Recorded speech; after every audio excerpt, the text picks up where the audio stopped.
second real mukbang video. And last time I had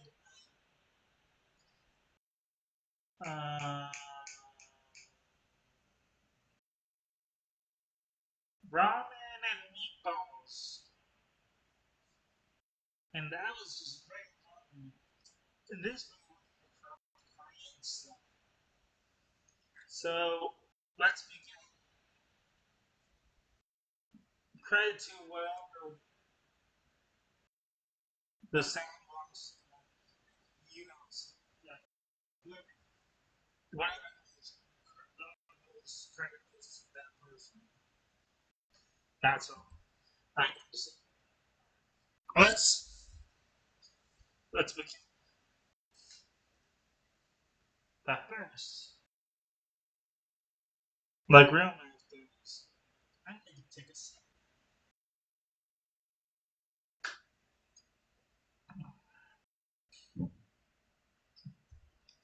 All right.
ponies with injuries, offering an elixir that would supposedly cure them. Applejack eventually discovered the trick and confronted Flip and Flan to get at the truth. But let's say that it's true. They discreetly disclosed that it was just a mixture of apple juice and bee leaves. Later, Applejack shared this with the ponies after Granny Smith attempted to do a dangerous stunt. In season 8, they started a friendship university with promises to teach friendship lessons in at the time was Twilight School, only for it to be revealed that it was just another scam to fund money for their resort. For these crimes, we'll be giving Flan and Flan 5 years imprisonment without parole, but as they never learned their lesson, they were always inventing another scam. Next on the stand will be the former queen of the changelings, Queen Chrysalis. Queen Chrysalis was one of the main villains for MLP.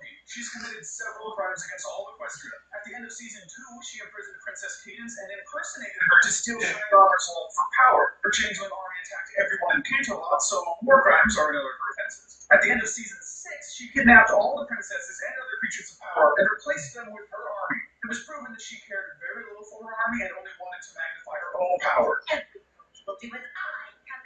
After Starlight Glimmer showed the changelings that they could share their love, they dethroned Chrysalis from her place as queen, and Chrysalis went on the land. While she was turned to stone in the series finale, we feel that all these crimes deserve a harsher sentence, which in this case will be the death penalty. We know it's a kid's show, but a harsh sentence is needed here. Next up will be the tyrant King Sombra. This tyrant has committed many crimes throughout the series. In his debut in season 3, he I can see my home sweat and the kingdom sweating. After returning from banishment 1,000 years later, he threatened to take back the Crystal Empire, attacking everyone who got in his way. And I will destroy any pony who gets in my way. While in the end he was defeated, it doesn't excuse the assault and abuse of the Crystal Ponies. He returned in season 9 and destroyed the tree and elements of harmony to dissipate the powers of the main 6. He continued to brainwash everyone into being slaves and took over all the other cities. He was defeated in the end after Discord made the main 6 realize that they still have the power of the elements inside them. Overall, for all of his crimes, King Sombra has definitely earned himself the death penalty and the banishment of his soul for eternity. Next up on the stand will be Lightning Dust. Cuando Bárbara se cambió a TurboTax. Stupid ads, and I don't even understand that language. ¿Cuál es el perfume? And I have the hair too. Al garantizarles un máximo de en todo. What's the worst part of the locker room? The immediate thing that popped up in my head was all the acts. You kidding? Lightning Dust was an academy student with a rainbow dash for the Wonderballs. However, it was proven that she had little regard for safety and was quite reckless. During her time in the academy, she ignored Rainbow's injury, pushed off all other classmates during a race, and created a tornado that seriously endangered her friends. She returned in season 8, where she founded the Washouts, a team of ex-Wonderballs that would do more death-defying stunts. When the young filly Scootaloo became a temporary member, it was revealed that Lightning Dust didn't care if she got hurt during a stunt. For these crimes, we'll be giving Lightning 15 years in prison for recklessness and callous disregard for the safety of other ponies. Next will be the power-hungry Lord Tirek. Lord Tirek is a centaur that has the ability to absorb ponies' magic. In his debut episode in the season 4 finale, he stole ponies' magic to become stronger, convinced Discords to team up with him, and persisted in stealing more magic. He went on stealing magic in every major city, so he can add his salt to his crimes. In the series finale, he helped his allies steal even more magic and imprisoned everyone with power except for Twilight. Though he was turned to stone in the end, we can't help but wonder if being turned to stone with his villainous allies is really a proper sentence for him. And in the end, we agree, yes, he should be sentenced to serve at the Statue of Stone for eternity. Next up will be Starlight Glimmer. Starlight Glimmer was introduced in season 5, the founder of the village, Our Town. She covered her cutie mark and placed an equal sign made of makeup over it. Then went about replacing the village ponies' cutie marks with equal signs. When she was exposed for this, it was revealed that she'd been manipulating ponies, persuading them to be equal. She ascribed powers to a wooden staff to hide her use of magic while she was secretly stealing cutie marks. Had her followers not turned against her, she would have escaped with the main 6 cutie marks. In the season 5 finale, she used a time spell created by Star Swirl the Bearded to destroy the timeline of the main 6, becoming their friends to get back at Twilight for ruining her plans. You and your friends will never form your special cutie mark bond. Inadvertently, she created many alternate timelines. Though Twilight was able to help her see the error of her ways and Starlight became a hero, it doesn't really excuse her for the crimes she committed. After it was proven how good she can be, however, we'll cut her some slack and sentence her to 2 years of community service. Next up will be Stygian, otherwise known as the Pony of Shadows. The Pony of Shadows is a good ghost story told by ponies. However,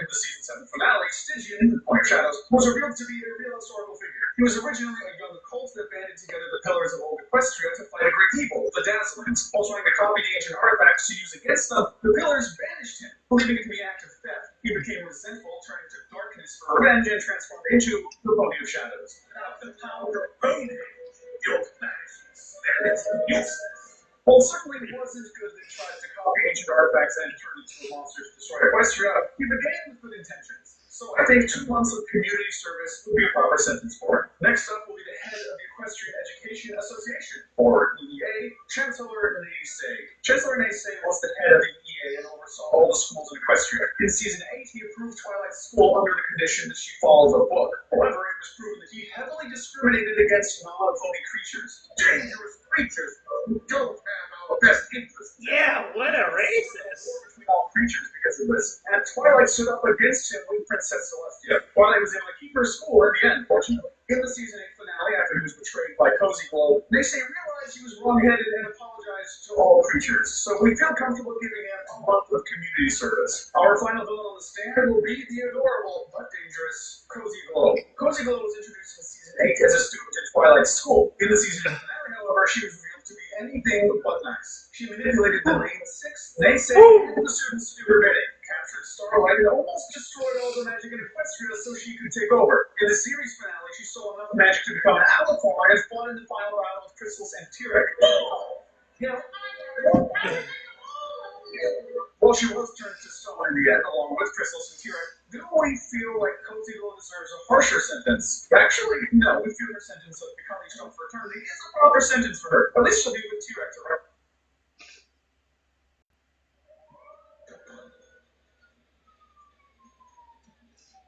The Stolen Tank Rampage. San Diego, California, U.S., 1995. The M60 Patton was an American main battle tank that had entered service within the U.S. Army in huge numbers in the 1960s. Over 15,000 had been built and had seen combat with the Israelis in the 1973 Yom Kippur War, as well as in the Persian Gulf conflict of 1991 with the Allied coalition forces. They were the primary series of tanks used by the United States during the Cold War, but by the 1990s it was being replaced in the U.S. Armed Forces by the new M1 Abrams tank, and was therefore in the process of being phased out of frontline service and placed into the U.S. Army Reserve. So what was one of these 52-ton beasts doing rampaging around downtown San Diego in California on a warm summer's evening in 1995? The tank in question belonged to the National Guard and was being stored at their armory facility in central San Diego. It was an A3 variant armed with the latest version of a 105mm cannon and a coaxial-mounted 7.62mm machine gun. It also had a vastly improved fire control system, which included a laser-assisted gun sight, and its armor had been upgraded so that in places it was up to a foot thick. The stolen tank's main gun was deadly, capable of firing rounds up to a staggering 2.5 miles away with pinpoint accuracy. It was also armed with a medium machine gun embedded in the turret next to the main gun that could shoot at an incredible rate of fire. So, despite the basic design being over 30 years old, it was still a deadly and highly efficient killing machine. Thankfully, no ammunition was on board this stolen tank. This was stored separately at the armory when the tanks were not in use. This particular M60 A3 Patton had been stolen by mentally troubled and disgruntled ex-U.S. Army tank driver Sean Nelson. The 35-year-old had simply driven up to the unguarded armory, drove through its unlocked main gates, and started to roam around the facility freely. Despite there being a large number of military personnel on duty at the time, no one seemed to notice Nelson wandering around. The security at the armory was to come into much criticism, as no one approached Nelson as he attempted to unsuccessfully start 2 of the tanks. These style of tanks did not require any kind of key or code to get them started. He simply fired up the engine by pushing on a starter button and put it into gear to get moving. Nelson then got lucky when the 3rd tank started up. Only then was he challenged by a curious guard. But by then it was too late, as Nelson simply drove off, leaving the bewildered soldier no choice but to run to the nearest guard post. I thought the recording stopped. So who was this Sean? Only one way to find out, and that's post-editing. As he graduated high school, he joined the Army. He served for 2 years, spending most of that time as a tank driver with the U.S. Army Battalion in West Germany. It seemed Nelson was always in trouble with his commanding officers and was honorably discharged from the Army in 1980 at the age of 21. And during the 1980s, he seemed to put his trouble past behind him, and for the next few years adjusted well to civilian life. He set up and ran a successful plumbing business and settled down and married a legal secretary, having a calm life for 6 years. His problems started to mount up as both his business and marriage started to run into trouble in the late 1980s. He started using drugs again. In 1988, his beloved mother had died. In 1990, Nelson's wife finally divorced him after 7 years of marriage. The same year, he was in a motorcycle accident which left him with some permanent back injuries that would make it difficult for him to work as regularly as he needed or wanted to. He later filed a lawsuit against the hospital for malpractice, but he didn't win. Nelson blamed the same hospital for the death of his mother. To add to his troubles in 1992, his father, whom he was extremely close to, died unexpectedly. After this, Nelson increasingly turned to alcohol and drugs for comfort. By 1995, he was seriously in debt. His work van and plumbing tools were stolen, bringing his business to a grinding halt. His insurance didn't fully cover the loss. He was now unable to work, and his old back injury was causing him a lot of pain.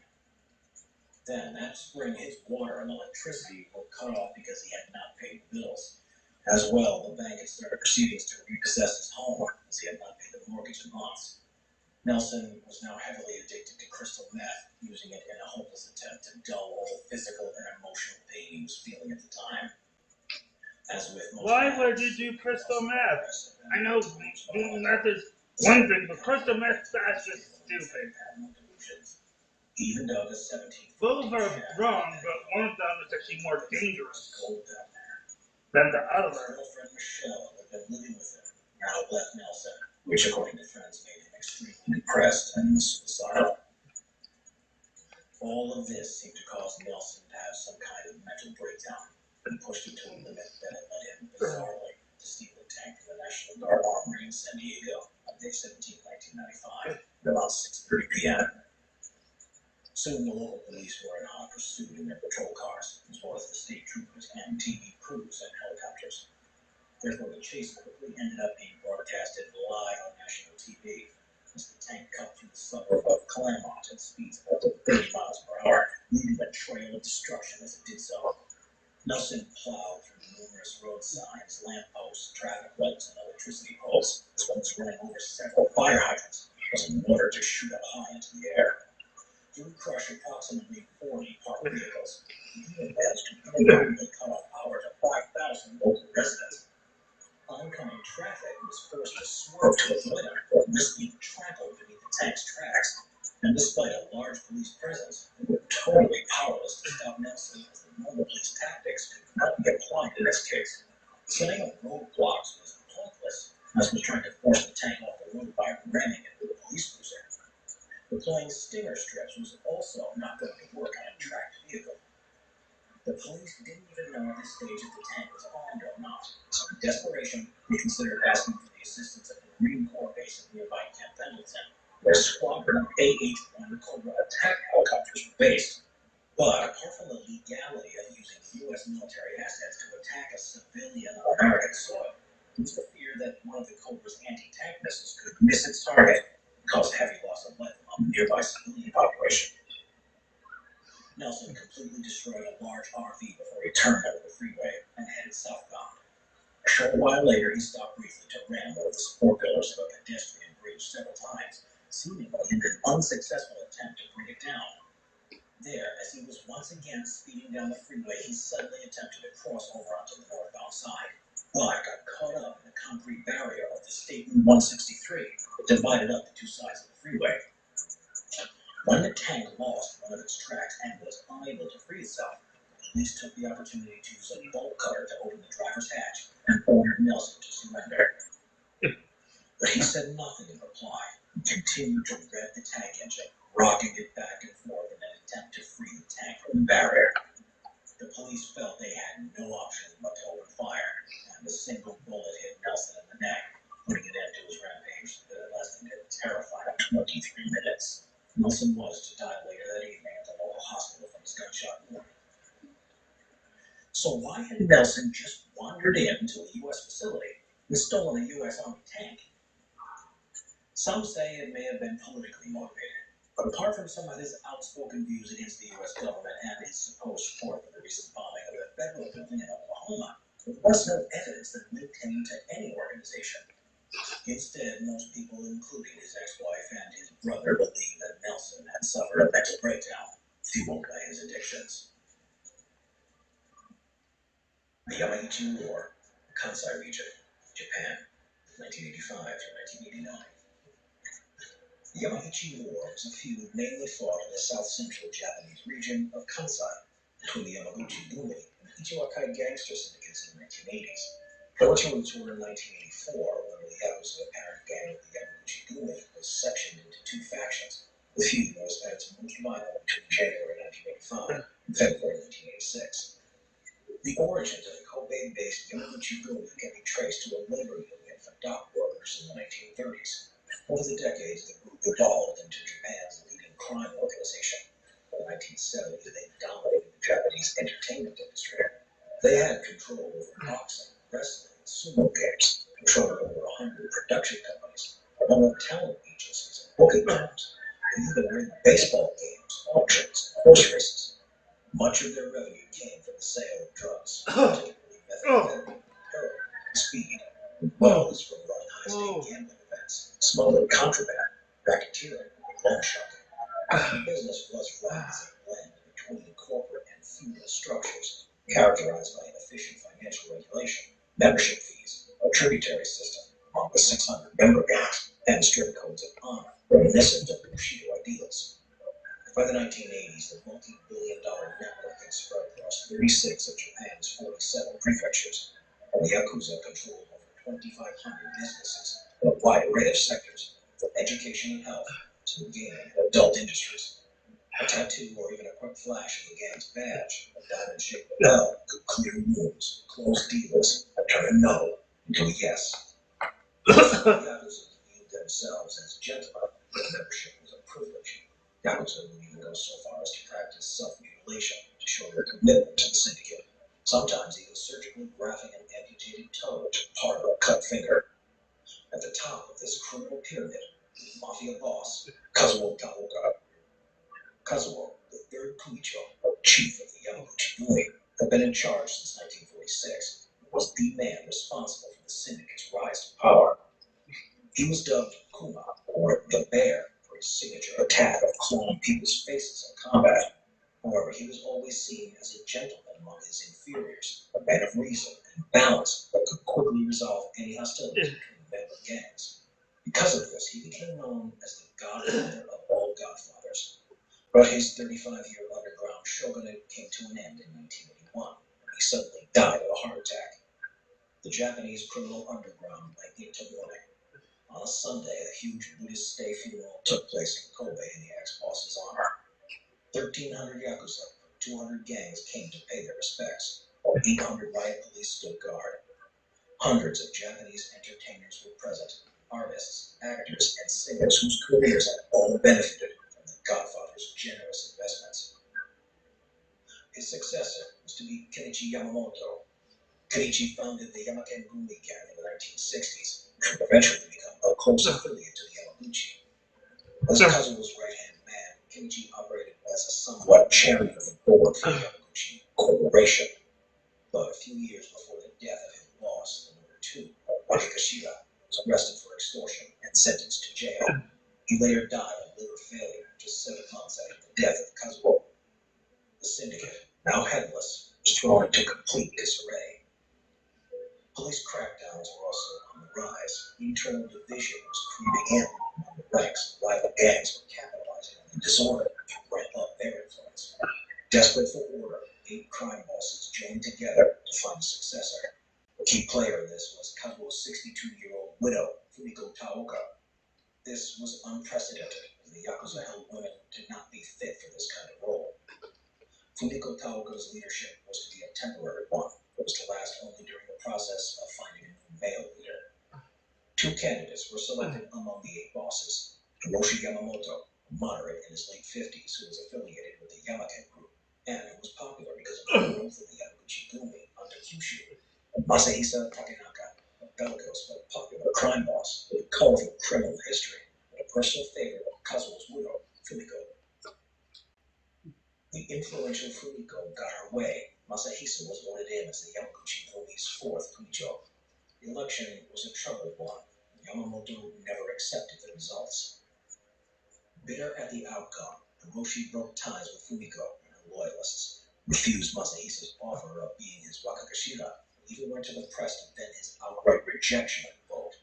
Many Yakuza also refused to recognize the outcome, calling the vote rigged, disapproving of Masahisa's temperament, sharing the belief that Kazuo would not have wanted him as his heir. On June 19, 1984, Hiroshi met with 18 top syndicate figures at a restaurant in Kobe. By the end of their meals, leaders had come to an agreement. They were to secede from the Yamaguchi Gumi organization and form their own syndicate, Ichiwakai. Taking the bulk of the parent group's arsenal as well as half of its manpower, 13,000 Yakuza now rallied around the newly created Ichiwakai organization, becoming almost immediately the top three of Japan's most powerful criminal networks. The Yamaguchi Gumi were now significantly weakened and faced a new rival in the form of the Ichikawakai defectors. They didn't remain idle. The tension was high. The Yamaguchi Gumi took the high road, offered amnesty as well as generous retirement pay for only those who wished to return. It worked. Many of the defectors gradually went back to their original camp, 10,000 strong as the months went on. The Yamaguchi Gumi came out on top again. By the end of 1984, the Ichiwakai were down to only 2,800 men. Masahisa was expanding his drug empire and criminal network all across Japan, as well as overseas. Hiroshi was weaker than ever. On January 26, 1985, at least 4 Ichiwakai Yakuza arrived in a black car at the apartment of Masahisa's mistress in Osaka. Just as Masahisa and his 2 Yamaguchi crime bosses stepped into the elevator, they were mowed down by the 4 hitmen. Before the elevator doors closed in on lifeless bodies. Within just a few seconds, the savage ambush had taken out almost the entire Yamaguchi leadership. The syndicate was shaken. Mainly, they were livid. Within a few days, 1,000 black-suited Yakuza gathered to mourn the sudden loss of their godfather. This funeral, involving a procession of dozens of Mercedes and luxury cars, was even televised. Thousands of Japanese civilians kept their eyes on the ensuing chaos of a feud that they knew had just torpedoed out of control. In early February, Yamaguchi Gumi bosses met and declared 62-year-old Kazuo Nakanishi as successor. But above all, war was declared against the Ichiwakai. Alright. That's it. Thank you for watching. This word is out. Wait, damn it. My mouth is burning. Ugh.